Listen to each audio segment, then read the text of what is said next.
Hello दोस्तों। तो कैसे हो आप सब। आपका स्वागत करता हूं आपके अपने यूट्यूब चैनल विजय कॉलेज एशियाटिस में।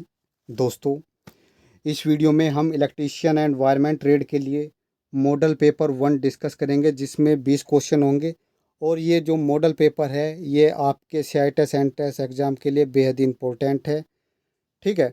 बाकी जो स्टूडेंट सीआईटीएस एंट्रेंस एग्ज़ाम की अपनी तैयारी अच्छे से करना चाहता है, बहुत ही बेहतरीन करना चाहता है, क्योंकि समय भी कम है आपके पास, तो आप ई क्वेश्चन बैंक के माध्यम से भी कर सकते हो। ई क्वेश्चन बैंक का लिंक आपको नीचे डिस्क्रिप्शन में मिल जाएगा। ई क्वेश्चन बैंक का बेनिफिट ये है आपको हिंदी इंग्लिश दोनों लैंग्वेज में क्वेश्चन देखने को मिलेंगे। दूसरा, कंप्लीट सिलेबस, जो आपका इलेक्ट्रिशियन एंड वायरमैन का जो कंप्लीट सिलेबस है उसके अकॉर्डिंग आपको क्वेश्चन देखने को मिलेंगे। अगर आप ई क्वेश्चन बैंक और जो मैं यूट्यूब पे क्वेश्चन करा रहा हूँ इनको अच्छे से कर लेते हो तो आप अच्छे मार्क्स आसानी से ला पाओगे, कोई दिक्कत नहीं होगी।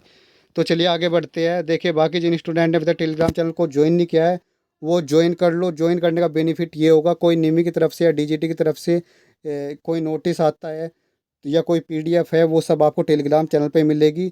तो सिंपली आपको टेलीग्राम ऐप पर के सर्च करना है @वे टू राइट। जैसे आप इसको सर्च करोगे तो विजय काले सेटेस नाम से टेलीग्राम चैनल आ जाएगा, उसको ज्वाइन कर लेना है। बाकी इलेक्ट्रीशियन जो ट्रेड के स्टूडेंट है उनको ये जो टेलीग्राम चैनल है इनको हर हाल में ज़रूर ज्वाइन करना है। सिंपली आपको टेलीग्राम ऐप पर सर्च करना है @CITES इलेक्ट्रीशियन। ठीक है। आप जब ये टेलीग्राम चैनल ज्वाइन कर लोगे, इसका बेनिफिट क्या होगा मैं आपको बता देता हूँ। जब आपका एडमिशन हो जाएगा एनएसटी या आईटीओटी में, तो फाइनल एग्ज़ाम की भी आपकी तैयारी कराई जाती है। ठीक है। चाहे वो इलेक्ट्रीशियन ट्रेड थ्योरी हो या वर्कशॉप कैलकुलेशन साइंस हो या ट्रेनिंग मैथडोलॉजी हो, सभी सब्जेक्ट की क्लासेज आपको देखने को मिल जाएगी। ठीक है। तो जो स्टूडेंट इस चैनल पे नए है वो चैनल को सब्सक्राइब कर ले, क्योंकि यहाँ पर आपको सीआईटीएस के रिगार्डिंग सारी जानकारी टाइम टू टाइम मिलती रहती है। अगर आपको क्लास अच्छी लगती है तो वीडियो को लाइक करके और कमेंट करके आपको बताना है कि आपको ये क्लास कैसी लगी। ठीक है दोस्तों। और थोड़ा सा मैं आपको अपने बारे में बता दूँ, मैंने सीआईटीएस जो है इलेक्ट्रीशियन ट्रेड से एनएसटी चेन्नई से की है 2020-21 सेशन में। ठीक है। तो चलिए आगे बढ़ते हैं अपने क्वेश्चन की तरफ। देखिए, सबसे पहले हम क्वेश्चन नंबर जो 1 को डिस्कस करते हैं। ये कह रहा है which of the following fire extinguisher is suitable for electrical fire. निम्नलिखित में से कौन सा अग्निशामक अग्निशामक विद्युत अग्नि के लिए उपयुक्त है। यानी जब जो विद्युत की आग है, यानी जो बिजली की आग है वो लग जाती है, उसके लिए कौन सा अग्निशामक यंत्र का प्रयोग करेंगे हम। तो इसके लिए आपको ध्यान रखना है केमिकल पाउडर का हम प्रयोग करते हैं। ठीक है। ऑप्शन जो 1 है ये हो जाएगा, क्योंकि आपको पता है जब बिजली की आग लग जाती है तो हम जल का प्रयोग वहाँ पे नहीं कर सकते। दूसरा, जो फोम टाइप लिखा है, फोम टाइप का हम प्रयोग वहाँ करते हैं जहाँ डीजल और पेट्रोल की आग लगी होती है। ठीक है। सोडा एसिड का प्रयोग हम कहीं पे नहीं करते। ठीक है। तो जो विद्युत की आग है, अगर उसको बुझाना है उसके लिए हम ड्राई केमिकल पाउडर का प्रयोग करते हैं। ठीक है। ऑप्शन ए हो जाएगा आपका। नेक्स्ट क्वेश्चन की तरफ चलते हैं। क्वेश्चन नंबर 2, इसको देखें, क्वेश्चन नंबर 2 को देखें ध्यान से। ये कह रहा है when working with electrical component you should dash. विद्युत उपकरणों के साथ काम करते समय आपको डैश होना चाहिए। देखिए, जब आप विद्युत उपकरण के साथ काम करते हो ना, तो आपको जो प्रोसीजर है उनको फॉलो करना चाहिए। फॉलो ऑल रिटन प्रोसीजर, सभी लिखित प्रक्रियाओं का पालन करना चाहिए। ठीक है। अगर आप सभी लिखित प्रक्रियाओं का पालन करते हो तो किसी प्रकार की कोई दिक्कत नहीं होगी। ठीक है। नेक्स्ट क्वेश्चन की तरफ चलते हैं। क्वेश्चन नंबर 3, ये देखिए ये क्या कह रहा है। ये कह रहा है electric current passes easily through dash. आसानी से विद्युत डैश बहती है। यानी जो इलेक्ट्रिक करंट है वो इजीली फ्लो होता है। भाई कंडक्टर में ही फ्लो होता है। करंट हमारा जो धारा है वह किस में फ्लो होती है, वो तो कंडक्टर में ही फ्लो होती है इजीली। तो ठीक है, यानी चालक में। तो ऑप्शन ए हो जाएगा आपका, चालक। क्वेश्चन नंबर 4 की तरफ चलते हैं, इसको देखिए ध्यान से। ये कह रहा है which law is applicable in electrolysis. यानी इलेक्ट्रोलाइसिस में कौन सा नियम लागू होता है। तो मैं आपको बता दूं, इलेक्ट्रोलाइसिस में जो नियम लागू होता है वो होता है फैराडे का नियम, फैराडेज लॉ। यानी इलेक्ट्रोलाइसिस में फैराडे का नियम लागू होता है। ऑप्शन 3 हो जाएगा आपका। क्वेश्चन नंबर 5 की बात कर लेते हैं, इसको देखिए ध्यान से। क्वेश्चन नंबर हमारा 5 क्या कह रहा है? ये कह रहा है in a lead acid cell hydrogen is liberated at. एक लेड एसिड सेल में हाइड्रोजन डैश पर मुक्त होती है। तो ध्यान रखना है, जो हाइड्रोजन है वो किस पर मुक्त होती है? वो मुक्त होती है निगेटिव प्लेट पर। किस पर? निगेटिव प्लेट पर। ठीक है दोस्तों, तो नेक्स्ट क्वेश्चन की तरफ चलते हैं, क्वेश्चन नंबर 6 की तरफ। इसको देखिए ध्यान से। ये कह रहा है which of the following is an active material of lead acid cell. यानी निम्नलिखित में से कौन सा लेड एसिड सेल का सक्रिय पदार्थ है? किसका? लेड एसिड सेल का सक्रिय पदार्थ जो है हमारा वो होता है लेड प्रोक्साइड। ठीक है, ऑप्शन 4 हो जाएगा आपका। क्वेश्चन नंबर 7 की बात कर लेते हैं। ये अच्छा क्वेश्चन है और ये मैंने पहले भी डिस्कस किया था। What is the full form of SWG? SWG का पूर्ण रूप क्या है? देखिए मैंने आपको वहाँ पे बताया था standard wire gauge. Option A हो जाएगा आपका। ठीक है, और इस पर जो मार्किंग होती है वो कितनी होती है? 0 से 36। ठीक है, ये मैंने क्वेश्चन जो इम्पोर्टेंट क्वेश्चन की सीरीज थी उसमें मैंने अच्छे से डिस्कस किया था इसके बारे में, बहुत पॉइंट आपको बताए थे, 3-4 पॉइंट। नेक्स्ट क्वेश्चन की तरफ चलते हैं, क्वेश्चन नंबर 8। इसको देखिए ध्यान से। ये कह रहा है, ये क्या कह रहा है? ये कह रहा है हमारा कि how can earthing resistance be reduced. Earthing प्रतिरोध को कैसे कम किया जाता है? तो आपको पता होगा जो अर्थिंग प्रतिरोध है, अगर इसको कम करना है तो पानी डालकर, यानी पोवरिंग वाटर, पानी डालकर हम अर्थिंग प्रतिरोध कम कर सकते हैं। ऑप्शन ए हो जाएगा आपका। ठीक है, नेक्स्ट क्वेश्चन की तरफ चलते हैं, क्वेश्चन नंबर 9। इसको ध्यान से देखिए। ये कह रहा है इन डेल्टा कनेक्टेड। इसको ध्यान से देखिए भाई, एक सेकंड। ये कह रहा है in delta connected circuit when one resistor is open then power will be. Delta संयोजित परिपथ में जब एक प्रतिरोधक खुला होता है तो शक्ति क्या तो शक्ति होगी। शक्ति क्या होगी? अगर एक प्रतिरोधक खुला है ना तो क्या हो जाएगी? ये रिड्यूस्ड हो जाएगी ओरिजिनल से 1/√3। ठीक है, तो ऑप्शन थर्ड हो जाएगा आपका, reduce to 1/√3 of the original. मूल से 1/√3 बार कम होगा। ठीक है, तो 3 हो जाएगा। क्वेश्चन नंबर 10 की हम बात कर लेते हैं।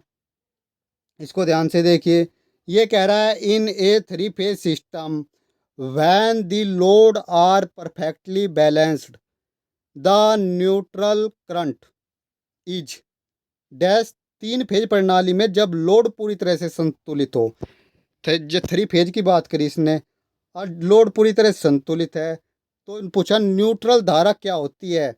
अगर लोड संतुलित है तो न्यूट्रल धारा 0 होगी 3 फेज में। ऑप्शन ए हो जाएगा 10वें का। ठीक है, नेक्स्ट क्वेश्चन की तरफ चलते हैं, क्वेश्चन नंबर 11। ये क्या कह रहा है? ये कह रहा है in relation of electrical wiring what does PVC mean. यानी इसने पूछा है पीवीसी से क्या मतलब है। विद्युत वायरिंग के संदर्भ में पीवीसी से क्या तात्पर्य है? यानी पीवीसी की इसने फुल फॉर्म पूछी है यहाँ पे। तो पीवीसी का मतलब होता है पॉलीविनाइल क्लोराइड। ऑप्शन ए हो जाएगा आपका। ठीक है, option A polyvinyl chloride. Next question की तरफ चलते हैं, क्वेश्चन नंबर 12 को देखिए ध्यान से। ये कह रहा है the principle of dynamically induced EMF is utilised in dash. गतिशील रूप से प्रेरित ईएमएफ का सिद्धांत डैश में उपयोग किया जाता है। देखिए गतिशील की बात की, गतिशील रूप से प्रेरित ईएमएफ का सिद्धांत जो प्रयोग किया जाता है वो किया जाता है जनरेटर में। तो ऑप्शन 3 हो जाएगा आपका। नेक्स्ट क्वेश्चन की तरफ चलते हैं, क्वेश्चन नंबर 13 देखिए। ये कह रहा है the field coil of DC generator are usually made of dash. एक डीसी जनरेटर के फील्ड कोयल आमतौर पर डैश से बने होते हैं। तो आपको ध्यान रखना है डीसी जनरेटर में जो फील्ड कोयल है वो कॉपर के बने होते हैं, यानी तांबे के बने होते हैं। ऑप्शन 4 हो जाएगा आपका। नेक्स्ट क्वेश्चन की तरफ चलते हैं, क्वेश्चन नंबर 14। इसको देखे ध्यान से। ये कह रहा है for parallel operation the generator normally preferred are dash generator. यानी समांतर संचालन के सामान्यत पसंद किए जाने वाले जनरेटर डैश जनरेटर होते हैं। देखिए जो पैरेलल ऑपरेशन में जो हम जनरेटर यूज करते हैं वो हम प्रयोग करते हैं शंट जनरेटर, इसको ध्यान रखना भाई। पैरेलल ऑपरेशन में कौन सा generator? Shunt generator, option A हो जाएगा आपका। नेक्स्ट क्वेश्चन की तरफ चलते हैं, क्वेश्चन नंबर 15, इसको देखिए ध्यान से। ये कह रहा है when the load on A DC shunt motor is increased its speed dash. जब डीसी शंट मोटर पर लोड बढ़ाया जाता है तो इसकी गति डैश। देखिए जब डीसी शंट मोटर पे हम लोड बढ़ाएंगे ना तो इसकी गति घटेगी, लेकिन बहुत ही कम, यानी थोड़ी घट जाती है, ज़्यादा नहीं घटेगी। ठीक है, रिड्यूस स्लाइटली, ऑप्शन 4 हो जाएगा आपका 15 का। नेक्स्ट क्वेश्चन की तरफ चलते हैं, क्वेश्चन नंबर 16, इसको ध्यान से देखिए। ये कह रहा है इन electric locomotive which of the following motor is used. Electric locomotive में निम्नलिखित में से किस मोटर का प्रयोग करते हैं? देखिए इलेक्ट्रिक लोकोमोटिव में किस मोटर का हम प्रयोग करते हैं ये आपको पता ही होगा, अगर आपने थोड़ा बहुत ही पढ़ा है ना तो ये क्वेश्चन आपको देखते ही पता भी लग रहा होगा। तो ध्यान रखना, जो इलेक्ट्रिक लोकोमोटिव में हम मोटर का प्रयोग करते हैं वो करते हैं हम डीसी सीरीज मोटर का। किसका प्रयोग करते हैं भाई? डीसी सीरीज मोटर का। और दोस्तों मैं आपको एक बात बता दूं, जो ये हम 20 क्वेश्चन डिस्कस कर रहे हैं ना फिलहाल, डेफिनेटली यहाँ से आपको एग्जाम में 1 से 2 क्वेश्चन डेफिनेटली देखने को मिलेगा, बिल्कुल सेम, ज़्यादा भी मिल सकते हैं। नेक्स्ट क्वेश्चन की तरफ चलते हैं, क्वेश्चन नंबर 17, इसको देखिए। ये कह रहा है when load is removed which of the following DC motor will run at exceedingly high speed. जब लोड हटा दिया जाता है तो निम्न में से कौन सी डीसी मोटर अत्यधिक उच्च गति पर चलेगी? भाई लोड हटा दिया हमने और पूछा इसने कौन सी डीसी मोटर है जो बहुत ही स्पीड पे चलेगी, अत्यधिक उच्च गति। तो ध्यान रखना सीरीज मोटर ही होती है वो, अगर उससे लोड हटा दोगे तो उसकी स्पीड बहुत ज़्यादा हो जाएगी। तो ऑप्शन 2 होगा 17 का। नेक्स्ट क्वेश्चन की तरफ चलते हैं, क्वेश्चन नंबर 18, इसको देखो भाई ध्यान से। ये कह रहा है what is the full form of HPMV lamp. HPMV lamp का पूर्ण रूप क्या है? तो ये आपको पता होना चाहिए, high pressure mercury vapour lamp. ठीक है, क्योंकि फुल फॉर्म को आपके एग्जाम में 102 फुल फॉर्म हर हाल में आती है। तो HPMV का मतलब क्या है? High pressure mercury vapour lamp, option A होगा 18 का। नेक्स्ट क्वेश्चन की तरफ चलते हैं, क्वेश्चन नंबर 19, इसको देख लो भाई ध्यान से। ये क्या कह रहा है? In what form capacitor works for high frequency. उच्च आवृत्तियों के लिए संधारित्र किस रूप में काम करता है? तो ध्यान रखना, उच्च आवृत्ति के लिए जो संधारित्र होता है यानी जो कैपेसिटर होता है वो उच्च आवृत्ति यानी हाई फ्रीक्वेंसी के लिए शॉर्ट सर्किट लघु परिपथ का कार्य करता है। ठीक है, ऑप्शन 2 हो जाएगा। क्वेश्चन नंबर 20 को देखो भाई ध्यान से। ये क्या कह रहा है? ये कह रहा है which of the following circuit will have zero power factor. निम्नलिखित में से किस परिपथ का शक्ति गुणक शून्य होगा? ठीक है, तो आपको पता होना चाहिए जो प्योर इंडक्टिव यानी शुद्ध प्रेरक होता है उसका जो पावर फैक्टर वो 0 होता है। ठीक है, अब मैं आपको एक क्वेश्चन दे रहा हूँ, उसका आंसर आपको बताना है, इससे रिलेटेड ही है। यूनिटी पावर फैक्टर किसका होता है ये आपको बताना है। भाई 0 पावर फैक्टर किसका होगा? प्योर इंडक्टिव का होगा, लेकिन अब आपको यूनिटी पावर फैक्टर के बारे में नीचे लिख देना है। ठीक है, तो आज के हमने 20 क्वेश्चन डिस्कस कर लिए हैं। किसी क्वेश्चन में आपको कोई प्रॉब्लम है या उसमें आप एक्सप्लेनेशन चाहते हो तो कमेंट करके आप बता देना, मैं उसके बारे में थोड़ा सा आपको नेक्स्ट क्लास में बता दूंगा। ठीक है दोस्तों, बाकी अगर आप अपनी क्लास जो अपनी तैयारी है वो बेहतरीन करना चाहते हैं, अच्छे से करना चाहते हैं, तो प्रॉपर यूट्यूब पर रेगुलर क्लास लेते रहिए। और मैं कोशिश करूँगा जो जुलाई का फर्स्ट वीक है उसमें आपको जो टेस्ट है जिससे आप प्रैक्टिस कर पाओ वो भी देने की कोशिश मैं करूँगा। ठीक है, बाकी अगर आप अपनी तैयारी अच्छे से करना चाहते हो तो ई क्वेश्चन बैंक भी आप ले सकते हो, नीचे डिस्क्रिप्शन में आपको लिंक मिल जाएगा। बाकी आपको कमेंट करके बताना है कि ये क्लास कैसी लगी, और अगर आपको अच्छी लगी है तो वीडियो को हर हाल में लाइक कर देना। ठीक है दोस्तों, धन्यवाद।